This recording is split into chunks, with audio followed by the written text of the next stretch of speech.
G'day guys. I just wanted to make this sort of additional video for the tabletop to show you some, if you don't want to do a boring design like this, I thought I'd show you a couple popular ones that a lot of students tend to go for and how to draw those on SketchUp.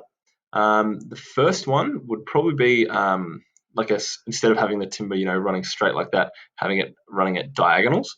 So to do that, what I'll do is I'll just quickly copy this one, because we'll just do one.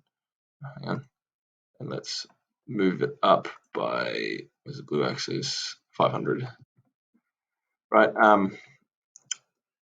So a common one that people do is diagonal lines along here. Right, they'll go lots of diagonals instead of having it straight, which is pretty easy to do. I'll double click on this, and all we need to do is we need to sort of space divide this top section up into even parts. So we've got 476. So I guess we might want to divide that by, let's see, maybe into, I don't know, let's say eighths, maybe 6 sections. So we got, hold on, 476 divided by 6. Which is 79.333. So we can say about 80. So what we'll do is we'll go from here. We'll measure 80 millimeters. Here, measure 80 millimeters. Here, 80. Here, 80. Here, 80. And then the last one will be 80 as well, which leaves us just past where we want to be. That's okay. Now along this way, we'll do the same. We'll go 80. We'll go 80. 80. I know this can be a bit tedious, but just what you got to do. We'll go 80 and 80. Okay. Now to get the sort of diagonal pattern, pretty simple. We just grab the protractor, click once here, click once this way, type in 45. Same here. On the blue axis, click, click, click. Eventually it might start locking on for you to 45, like there, so I don't actually need to type it in each time. So I can just sort of continue to go like this, that, like that, here,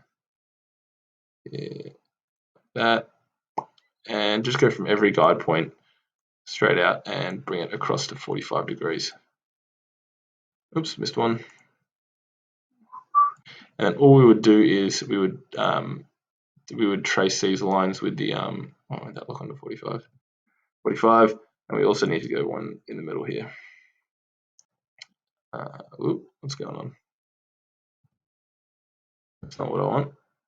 Blue axis. There we go. There's all the lines. Now all we need to do is trace them with the pencil, like that, so on and so forth, etc., etc. I mean, you get the idea. And then what you do is you just color every second one. Again, like the last drawing, it's not going to, I don't know if that works. Nope, hang on, I've clicked the wrong thing. I'm going to go from there to there. That's better. So like the last drawing, it's not going to show up on the edges. Like the colors aren't going to show up on the edges. But in this next sample, I'm going to show you after I've colored these in. So let's just quickly grab the paint bucket and paint some of these darker. So that's dark, that's dark, that's dark, that's dark, that's dark, and that's dark. Right, so, there's a different kind of design you can do if you want. I think it looks kind of cool. It's pretty popular with the kids. It's pretty easy to do. So, yeah, there's one. And I'll just edit delete guides because that's getting a bit messy. I should have made it unique before I did it on that one. I'm going to have to fix that up later. But anyway, the next one is a checkerboard pattern, right? People love doing checkerboard stuff. And to do that, it's sort of pretty simple to do. What we're going to do is we need to decide on the size of the checkers we want. So if we've got 500 in total in length and width, it's probably best to divide that up into 10. So that'll be pieces 50 by 50. So if I go 50, 50, and then I push it up 19 mil, like that, then what I can do is I can triple click on that, right click, make component. can go create, right? And then we can go with the move tool, we can hit the control button, control, and we need to, I'll actually grab it on that back corner there so I can line it up perfectly. Control, we need to do this 10 times. Oop. Right, how many am I at now? 1, 2, 3, 4, 5, 6, 7, and then control click, move, That's 10. 1, 2, 3, 4, 5, 6, 7, 8, 9, 10. Yeah, that's 10. So what I can do then is grab this whole row that we've done, and I can grab the move tool, press control and move them, and do it again, and to save a bit more time, I can highlight the whole thing, grab the move tool, copy all of them across, and then I just need 2 rows, which might be a bit tricky. Maybe I should have thought about that first. Whoopsie. So I've got to select those and then grab the move tool, control, move. Okay, so that should leave us with a square that's 500 by 500. It looks about right. And then, yeah, you can just go with this and color in every, color in every second square, right?